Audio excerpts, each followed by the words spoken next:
The Hangout On Air is live. Welcome, everyone. This is the week 4 Hangout On Air for the edX Mobile Computing with App Inventor course. And this week we have a very special guest who needs no introduction, Dave Wolber, but I'll introduce him anyway. Dave is a professor of computer science at University of San Francisco, a good friend of mine. He's been, I think he was probably in the original group of early adopters of App Inventor, and he's the lead author of the first book on App Inventor, which is now in its 2nd edition. So I'm going to just say hello to Dave and ask him to tell us a little bit about his work, and then we've got several questions that were asked in the forum, and we'll go through the questions with Dave. Should be an interesting conversation. So welcome, Dave. Thanks, Ralph. Hi, everyone. It's a fantastic course you guys are taking. I love what Ralph's doing here. So I started teaching App Inventor in 2009, and I actually went to Google. They had a workshop for teachers, and Hal Abelson, who's kind of the creator of App Inventor, and Mark Friedman, the tech lead, they were there, and they showed us this system, and I was blown away because I saw this thing where, this is a time where, smartphones were just coming into play, and they had this tool where total beginners could build apps for these smartphones, and I knew how much this would motivate students, and I jumped right in. I was the guinea pig teacher for App Inventor. I was literally writing notes as the team was building new features for App Inventor, but it was great. So we had weekly meetings with the Google team, and we kind of built some of the early curriculum for it, and I've kind of worked hand in hand with the MIT team and Ralph and others to build curriculum, and I've pretty much put most of my stuff on appinventor.org. Which is a site which it's got a course in a box, which is both for teachers and for students. So there's a lot of videos there. There's a full curriculum for a kind of a semester-long course, which is pretty much modeled after the course I've been teaching the last five years. And what I love about it is the creative aspects, the motivational aspects, and I've taught computer science for a long time. And usually it's maybe 2nd or 3rd year before you're building apps that people might really use. And that's always dumbfounded me. And there's other great ways to motivate students. But what I saw in App Inventor is my students going out into the community, building apps for their friends, actually building real stuff. And we have our 107 students. So my students are non-majors, right? They're like history majors. We have them present at the CS night for University of San Francisco, and I'll get the seniors and grad students will come up to me and say, why didn't we get to do this when we started? They get kind of pissed off about that. But it's amazing, and I'll have alumni come up to me and say, hey, what about this student that built this amazing communications app, mobile app? And I'll say, look, they're a history major, and they've been doing computing for 10 weeks. So anyway, it's been my greatest teaching experience, and I really enjoyed working with the team, and working with Ralph has been terrific. Well, thanks. So actually, I'm getting some feedback now. I'll try to talk more softly. Actually, one of the things you mentioned in the nice video we put up was the Java bridge, and the very first question in the forum is about Java programming. So the question is, and this is from one of the students in our edX course, will App Inventor replace Java programming? What do you think? That's a great question. So a couple things. I think blocks languages theoretically have no limitations. Okay. I mean, there's kind of, I think, a bias towards them from kind of hardcore programmers, but I think visual blocks languages especially are just another way to code that kind of eliminates some of the syntax difficulties that especially beginners have. So I think blocks languages, we are going to see them in full professional development. I think right now they're used more for education and maybe for prototyping. So I do see in the future more of that, and kind of opening coding up to a much broader group of people. But I also think it's certainly right now, I think App Inventor and Scratch and some of these blocks tools are great kind of gateways to learning more professional development languages like Java. So one thing Ralph mentioned is this Java bridge. Let me see if I can bring up a little bit here. So we have some curriculum. So the Java bridge is a high-level Java library for building apps, right? So the library uses the same terminology as the App Inventor component. So, for instance, every component there's a Java class that corresponding to it, and for every block there's kind of a method within one of those classes. So let me see if I can bring up the Java bridge. So here's appinventor.org, and you can see if I go to learn. Can you see this, Ralph? Yep. Okay, so if I go to learn, there's the course in the box. This is kind of a typical either non-major or beginning computing course. So if you've never coded in App Inventor, I know you guys in this class have started with Ralph's course. There's a bunch of modules here for building different types of things. They kind of go in order in terms of difficulty, but you can see there's a texting and location-aware apps. I know you guys are going to build one of those, I think, next week. There's building quizzes and informational apps, defining procedures, and then kind of the last ones are actually using databases or getting to APIs, doing web kind of apps. So there's a bunch of stuff there.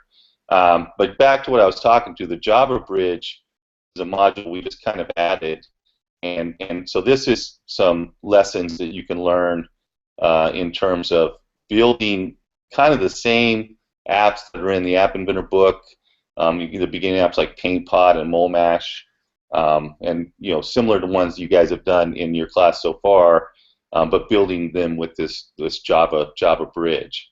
And there's some nice videos here of students who have taken the course. Or I did this experimental course where we went basically from App Inventor, a little bit of Python, and then straight into Java. And these were CS1 courses. So these were students that had either had my non-major course the semester before or total beginners, and they took this course. But I'll just bring up real quick. Let me bring up PaintPot, see if I can open this just to show you a little bit of what the text looks like. But it's basically an Android app. It's on top of the Android SDK, so it doesn't use the lower level Android libraries. It uses the higher level libraries, and you can see button, canvas, horizontal arrangement. These are the same components you see in App Inventor, but there's Java code to actually do the coding. And then you can see there's dispatch events, so there's these event handlers that you're used to in App Inventor. So the nice thing is, there's an easier transition to the text coding from the visual App Inventor coding because the terminology is all the same.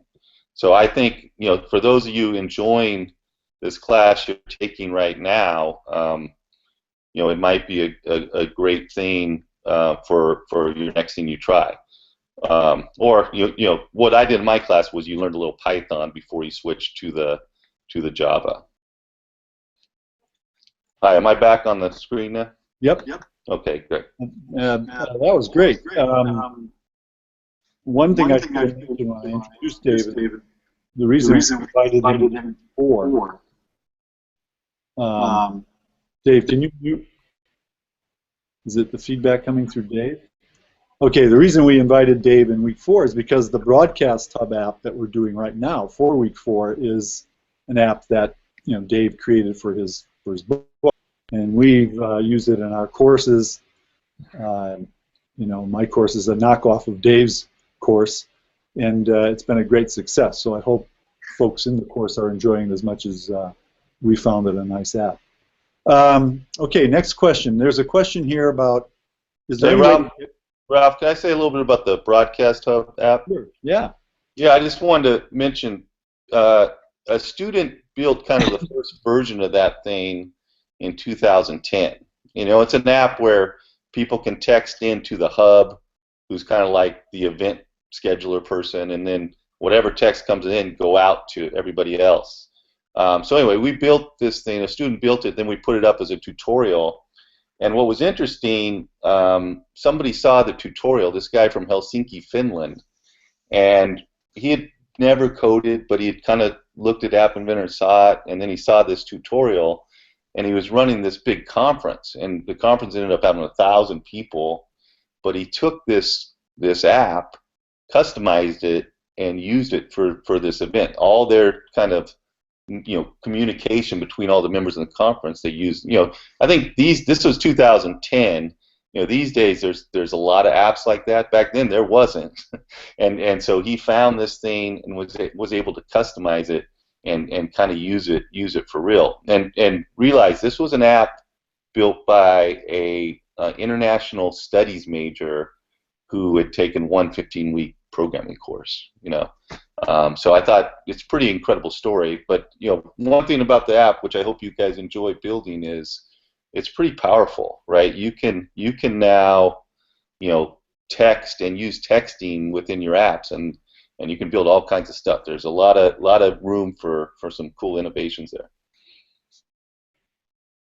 Yeah, one spin-off of that story is we created an app called the Raffle app, which we aren't using in the course, but which Dave and I use when we give presentations.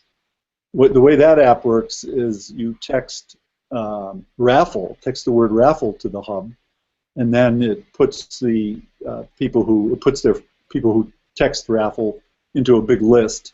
Then it randomly picks one of the members of the list, and we give a book or give away a T-shirt or something.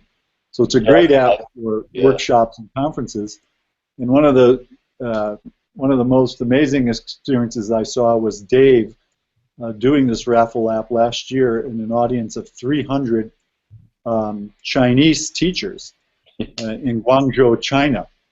And we were all really nervous about whether the phone itself would be able to handle 300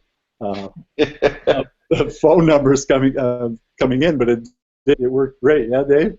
I wasn't even sure if my texting would work in China, but it did, yeah. No, I was glad that passed over. Yeah, another just quick sample, Ralph, on the same line is, for that CS night I mentioned, we have another student built a voting app for that app. So we have people do their poster sessions, or they demo their projects, and so he built an App Inventor app where the attendees could vote by text on their favorite app. It was a little scary because the kid that built the app, his app was winning. we were a little worried, but he ended up coming in third place, which I was happy about because anyway, I'm not sure how how everyone else would have thought about that. But you're absolutely right about the power of App Inventor and these examples that we're doing in this app and in the other apps we're doing in the course. In fact, we had one in the forum I noticed who said they're planning to use their customization of the Broadcast Hub app for their local group this weekend. So that's pretty nice. Very nice, very nice.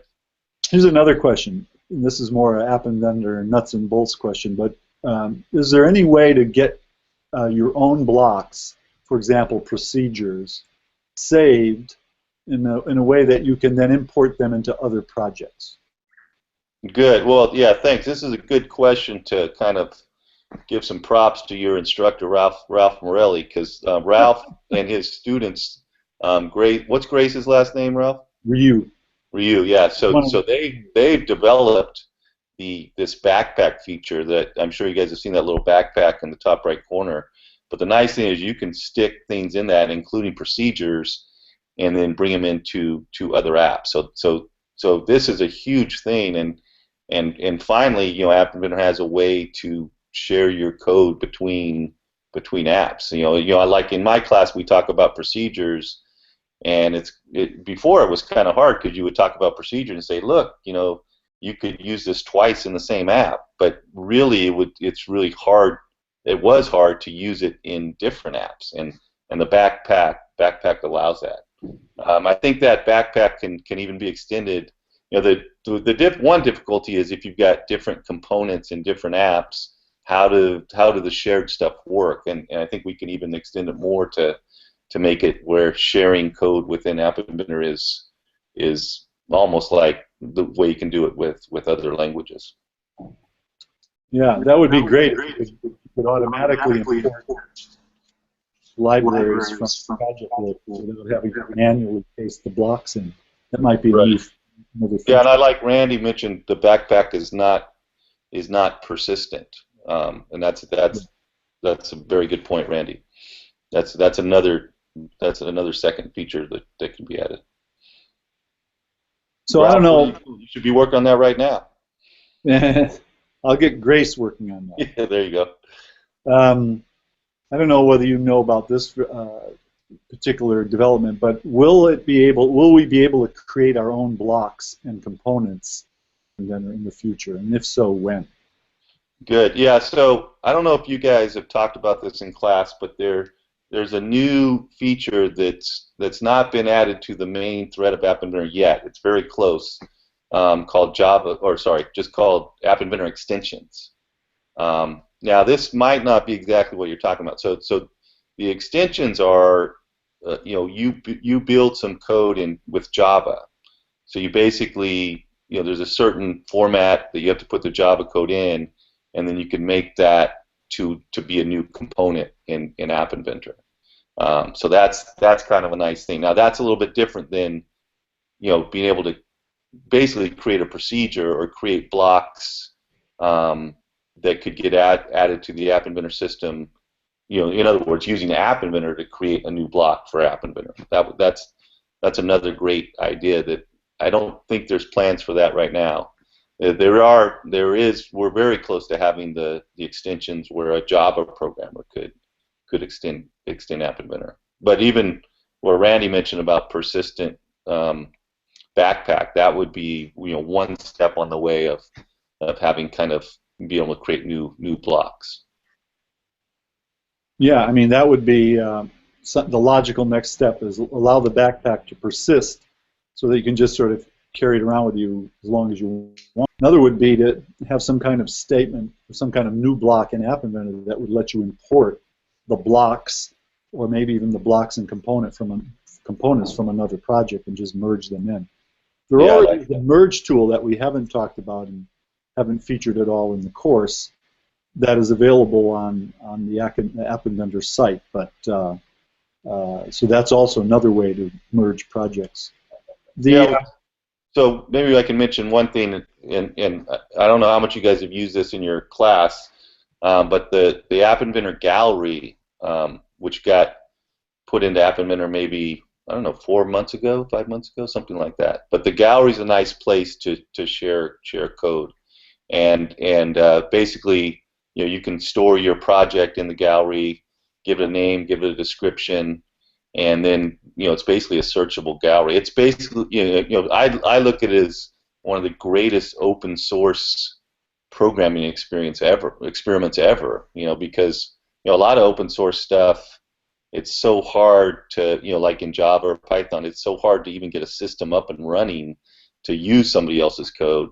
And with this App Inventor gallery, one click, you've got all the blocks, and you can kind of understand the blocks, and then you can kind of customize from somebody else's stuff. So if you guys are looking for projects or you want to build some kind of app, go to that gallery, click on gallery in the top menu and search for what you're looking for, and my guess is you'll find something pretty good. It's a good starting point. And one thing I try to stress with my students is real life coding is it's kind of weird in school, right? Because real life coding is kind of cheating. You always start with somebody else's stuff. You always remix, right? And it's not really cheating, but it's it's starting with code that exists. And in school, sometimes we no, you have to start from scratch. Don't look over your friend's shoulder. That's not how real life works. And so what we really try to work on is take some existing stuff and remix it. And there's all kinds of problems with doing that. That's difficult in itself. But but that's kind of more, I think, real life than a lot of school projects, which are start with zero and build something. So there in the Q&A feed, there have been +1s for the idea of Java Bridge and having a course on that transitions from App Inventor to Java Bridge. Maybe we should think about an edX course of that sort.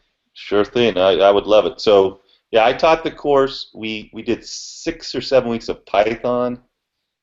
Just because Java's syntax is a little bit cumbersome and I think hard for beginners. I know some schools teach Java as beginning, but anyway, we did Python, and then like I said, some of the students had done App Inventor and some hadn't. So we did a few App Inventor projects early in the semester, and then we started this Java Bridge, and it was the transition changing from Python or App Inventor to Java is tricky, but it really helps that the students were familiar with the terminology, and they could kind of look at the App Inventor blocks and the Java code side by side for the samples I gave them, and I think that really helped. And of course, the nice thing is you're building apps, right? Instead of building the normal Java beginning code, which is a bank account program, on a command line or something.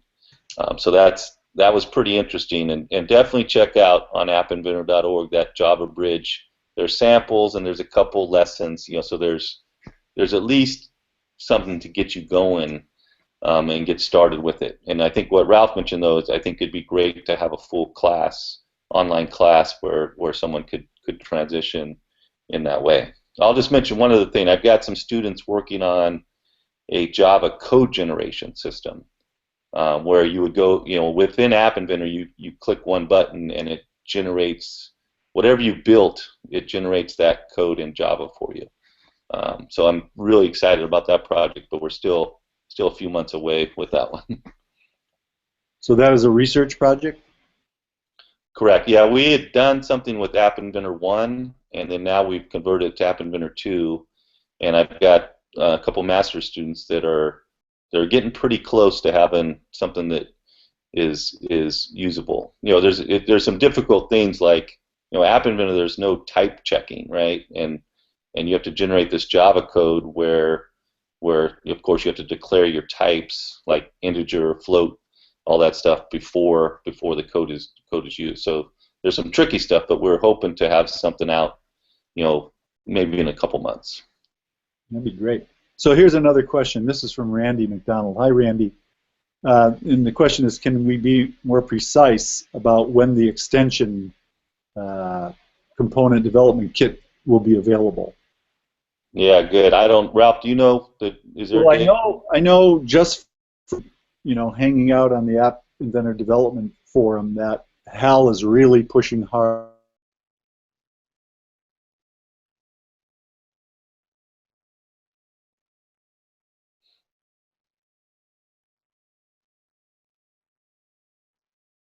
Not quite ready for prime time, but App Inventor team may even be looking for people to sort of beta test a branch instance that includes the component development kit. So if you're interested in that, email me at my regular email, ralph.morelli@trincal.edu, and I'll forward that along to the development team. Let's see. So I think, let me see, I'm looking to see if there are any more questions. There's comments that the gallery is awesome for teaching, and there's lots of praise for the idea of blocks language and for the usefulness of being able to build real apps in your course. So let's see, we only have about 4 or 5 minutes left. I wonder if you have any last thoughts about this, Dave, before we wrap this up. If you see another question come in, I'll interrupt you, but I don't see any that we haven't already addressed. Good. Yeah. No, I would encourage folks to. Are you hearing static background or something? No, I think it's good. Okay. Yeah, I would definitely encourage students to continue after the edX class and do some more projects. And I think I showed you a little bit the different modules at appinventor.org that can be used, or go on with the book. So you really want to, you want to get past the point where you're just using kind of static data, right? So a lot of, usually when you start out, like with a quiz app, the questions and answers are kind of fixed, or I'm not sure exactly what other apps you guys have done. So a big leap is when you have user-generated data and persistence in a database. So think of like in the book, App Inventor book, there's something called Make Quiz, Take Quiz, where you actually get, say a parent or a teacher can kind of create the questions, and then the users of the app can then take the quiz. So it's like a dynamic quiz. Ralph's got a great project where you build a people can. What was the app you did in China, Ralph? The Hello World? What'd you call it? The Hello World app with the fusion table? No, I'm talking about more the one where the selfie, you could do a selfie. Oh, yeah, we did that app. We did the great. Yeah, so I think those apps are great. We do one with soundboards where you can kind of make a customizable soundboard. So that, I think, using data and using more and more complex data, even in the, while you're still in the App Inventor world, I think exploring that's a really good idea. And part of that is kind of persistence with TinyDB. Then another thing is, like I have a sample on appinventor.org for the stock market app, and this is a real simple way to connect to an API. So an API is some system out there which basically just sends data, right? It doesn't send a web page, but you get data from it. So like, for instance, Facebook and Twitter, a lot of organizations have APIs, and these are meant to be talked to from programs. So you build an app, and your app, not you the user, but your app goes and grabs data, maybe you remix it, maybe you mash it up with other things. So for instance, you could think of building an app where you get stock market data, and this is live data, right? And get Twitter data and see if like some trending Twitter data can affect, or has there some relationship between, if the stocks are going up or down. That's kind of a mashup idea, right? But I would definitely encourage you to explore those areas. And then I think, if for those of you that are interested, I think trying to jump in using the Java bridge to a little bit of Java is, for one thing, it can show you is there's no difference. I mean, you're learning the fundamentals of coding in App Inventor, and you're learning some stuff that a beginning Java course or Python course you're not going to get. Like, you're getting to deal with databases, user interfaces, all that stuff. But one thing you can learn if you do a little textual coding is, oh yeah, it's the same thing. It's just really the difference is you got to type stuff in, and you got to be precise with what you type, and the error messages you get are really awful. Okay, but it's, as far as the logic and the kind of fun puzzle doing part, it's the same. And like, I'll have students ask me, when are we going to start doing real programming? And I think that's just the wrong way to think about it. You're doing real programming right now, but you're just using a different medium. And I think if you do check out the Java bridge and do a couple Java programs, I think you'll see that. So I would definitely encourage folks to try that out. We lost that last comment, but that's okay. Dave, you still there? Yeah, I can hear you. You lost the last thing I said?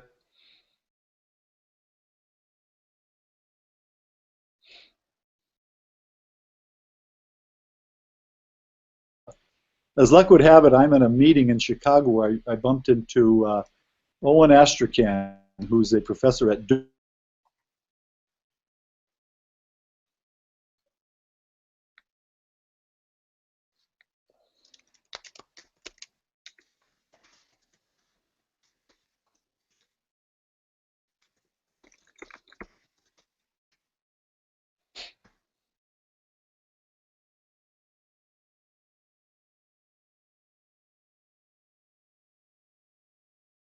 Through APIs, and we've done a good bit of that in this course, and think you're absolutely right about that being an exciting part of building these apps in the first place. So, yeah, Ralph, I didn't hear everything you said, but definitely, yeah, I think with big data and how data is so important now, if App Inventor is one vehicle for getting there. I'm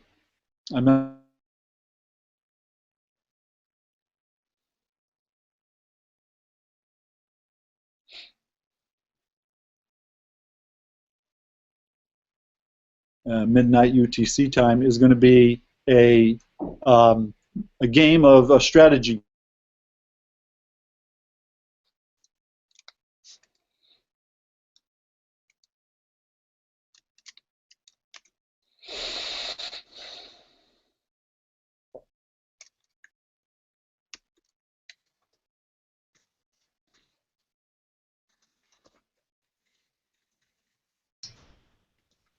Hey everyone, it looks like Professor Morelli got dumped off of the Google Hangout on Air, so I'm not sure if he's going to make it back. He's offsite at a conference. So if you want to keep posting questions, please do, but maybe it's better if we move this to the discussion forum. Can you hear me, Sue? I can hear you, yes, but okay, no I've Ralph. been going in and out too. Yeah. Anyway, I just want to thank all the students for coming, and definitely contact Ralph, or if you'd like to get my contact information, and appinventor.org is another place where you can find a bunch of materials with me and get in touch with me. So good luck with your class, everyone. Thanks, everyone. All right, thanks, Sue. We'll see everybody later.